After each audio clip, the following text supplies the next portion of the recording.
विद्यार्थी मित्रांनो, सह्याद्री ट्युटोरियल्स मध्ये तुमचं स्वागत आहे. आता एका आठवड्यातच ना जेईचा फर्स्ट अटेम्प्ट स्टार्ट होईल. माझं प्रामाणिक मत काय माहितीये का?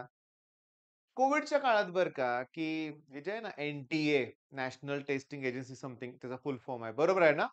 त्यांनी ना एकाच वर्षात जेईचे 4 अटेम्प्ट घेतले होते.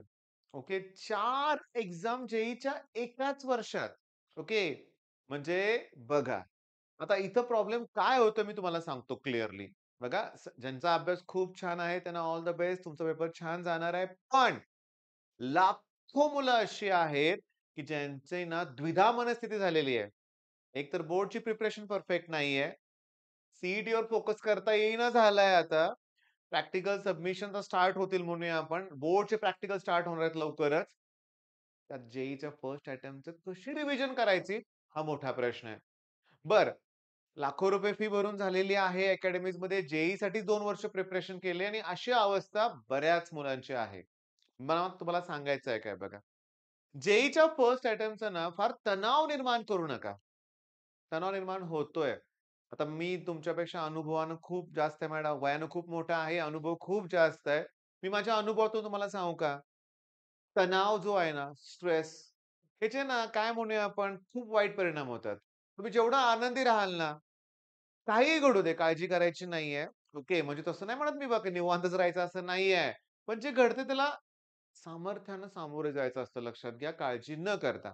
आता इथं बघा, फर्स्ट अटेम्प्ट ओके. मग त्यासाठी बाकी सगळं थांबवायचं का मग? जेईच्या फर्स्ट अटेम्प्टची फुल रिव्हिजन करायची आहे मला.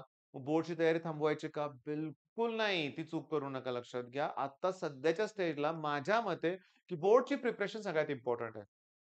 हो, रिअली तीच इम्पोर्टंट आहे. माझं तर नेहमीच म्हणणं असतं, की पहिला पेपर फिजिक्स आहे त्यालाच मेन तुम्ही टार्गेट करा. फिजिक्स. ओके. एक कमीत कमी 8 टॉपिक तरी तुमचे फिजिक्सचे परफेक्ट असले पाहिजेत, की जेणेकरून 40 ते 50 मार्काचा परफेक्ट अटेम्प्ट पाहिजे. परफेक्ट अटेम्प्ट बरं का लक्षात घ्या, की जेणेकरून फिजिक्स सोपा गेला, की मग केमिस्ट्रीचं पण टेन्शन राहत नाही, मॅथ्स पण काही राहत नाही. पण फिजिक्स अवघड गेला, की सगळंच अवघड होतं. तर मी बऱ्याच वेळा सांगितलं बरं का, बऱ्याच वेळा तुम्हाला मी सांगितलं. ओके. बरं आणखीन महत्वाचं रे बाळांनो. मी तुम्हाला सांगू का, मी एक बिझनेस मीटिंग जॉइन केली होती. असेच माझा एक मित्र घेऊन गेला होता. मी ते जॉइन केली बिझनेस मीटिंग. ओके. बघा, ते सगळे सक्सेसफुल पर्सन होते. माझ्यासमोर ते बसलेले जे होते ना, जी मीटिंग सुरू होती ना, सगळे त्यांच्या त्यांच्या क्षेत्रातले बिझनेसमन सक्सेसफुल होते. करोडोचा टर्नओव्हर असणारी लोकं होते म्हणूया आपण. काही नवीन सुरुवात करणारी पण लोकं होती. पण एकच प्रश्न आहे त्या सगळ्या लोकांना माझ्याकडून होता, की लहान असतानाच 10वी-11वी लाच असताना तुम्ही ठरवलं होतं का, की हाच बिझनेस करायचा आहे म्हणून? मग हा प्रश्न विचारल्यानंतर ना, खरोखर ना बरं का, बऱ्याच जणांना ते पटलं माझं म्हणणं, की आपण लहान मुलांना विचारतो, की पुढे होऊन काय करणार आहे? हे काय करणार? ते काय करणार? तू ठरवलं पाहिजे, तुझं एम फिक्स असलं पाहिजे. पण खरं सांगू का? प्रामाणिकपणे प्रयत्न केल्यानंतर आयुष्य ना आपल्याला योग्य दिशेला घेऊन जातं. जिथं आपल्याला यश मिळतं, सगळी आपली स्वप्न पूर्ण होतात. फक्त प्रामाणिकपणे हे महत्वाचं आहे. त्यामुळे तुम्हाला काय मला म्हणायचं आहे, की ह्या फर्स्ट अटेम्प्टचं काही टेन्शन घेऊ नका. पण अटेम्प्ट द्या. तुम्हाला एक कळेल, की ऑनलाईन एक्झाम कशी वगैरे असणार आहे. ते कॉम्प्युटरवर तुम्हाला एक्झाम द्यायची आहे. आणि सगळ्यात महत्त्वाचं निगेटिव्ह मार्किंग आहे.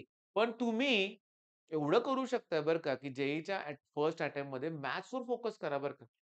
प्रयत्न करा ना चांगला पर्सेंटाइल आणण्याचा. जेईच्या मार्कावर गेल्या वर्षीपासून सी-ओ-ए-पीमध्ये पण ॲडमिशन स्टार्ट झालंय बरं का. आतापर्यंत नव्हतं. गव्हर महाराष्ट्रातील गव्हर्नमेंट कॉलेजला फक्त सी मार्क कन्सिडर केले जायचे, पण आता नाही. आता जे-डबल-ईचे पण केले जातायत. फीमध्ये थोडा डिफरन्स असतो बरं का, ते अगोदर कन्फर्म करायचं. पण ॲडमिशन मिळतंय ना, त्यामुळं मॅथ्सवर फोकस करा. फिजिक्स जरा अवघड असतं मी मान्य करतो, पण केमिस्ट्रीचे बरेचसे क्वेश्चन सोपे असतात. बरेचसे क्वेश्चन तुम्ही सी-ई-टी लेव्हलवर सुद्धा अटेम्प्ट करू शकता. सगळे नाही रे बाळांनो, जे लेव्हल आहे टफ. जगातली सगळ्यात अवघड एक्झाम आहे म्हटली तरी काही हरकत नाही. मी बरेचसे YouTubeवर तसे व्हिडिओ बघितलेत बरं का, की जेईई एडव्हान्स जी एक्झाम आहे ना, ती खरोखर रिअली टफ एक्झाम आहे. बरं असू दे, काही हरकत नाही. मग तणाव घेऊ नका. बॅलन्स करा सगळ्या गोष्टी. बोर्डच्या तयारीकडे दुर्लक्ष करू नका, हे या व्हिडिओत मला सांगायचं होतं. ओके. आणि तुमचा अभ्यास तुम्ही सुरू ठेवा. चांगला केलेला आहे, चांगलं चाललेलं आहे. तर हे मला का सांगायचं तुम्हाला सांगतो, की माझ्याकडे एक स्टुडंट आहे, रिपीट करतोय. खूपच तणावात गेलाय. खूपच. मला काय आठवतच नाही. मला काय समजेनाच झालंय काय करू? माझा अभ्यासच होईना झालाय. Over thinking. ओव्हर थिंकिंग आहे. मी त्याला समजावून सांगितलंय माझ्या पद्धतीनं. पण अशी जी मुलं आहेत त्यांना मी समजावून काय सांगतो, की ओव्हर थिंकिंग नका करू. होईल का? असं होईल का? तसं होईल का? आता मी तुला गॅप घेतलाय. अशाने काय होणार आहे? नुकसानच होणार आहे ना. त्यापेक्षा प्लॅन करा ना. हां, प्लॅन करा. केमिस्ट्रीचे न्यूमेरिकल्स घ्या. सोडवा सगळे न्यूमेरिकल्स एकदा परफेक्ट. 10 ते 15 मार्काला न्यूमेरिकल आहे. ऑर्गॅनिक खूप सोपं असतं. सगळं सोपं आहे रे, पण ते आठवलं पण पाहिजे ना. सीईटीत ना फिक्स क्वेशन्स आहेत. आय-एम-पी क्वेशन म्हटले तरी चालतील की फिक्स. एज लेंग्थ रेडियसचा प्रश्न येतोच. डेन्सिटीचा येऊ शकतोच. त्याच्यावर तुम्हाला सांगू का? K equals to alpha square C. Ostwald dilution law असतोच प्रश्न तो.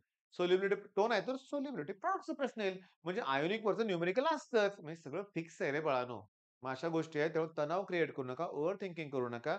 फार टेन्शन घेऊ नका. अभ्यास रेग्युलर सुरू ठेवा आणि जे-ई-चा फर्स्ट अटेम्प्टचा प्रॉब्लेम काय रिझल्ट लवकर डिक्लेअर होतो. लगेचच पर्सेंटाइल कळतं. हेही लक्षात घ्या बरं का. त्याचा बोर्डवर इफेक्ट होऊन देऊ नका. हेही लक्षात घ्या. करा तयारी चांगली. All the best.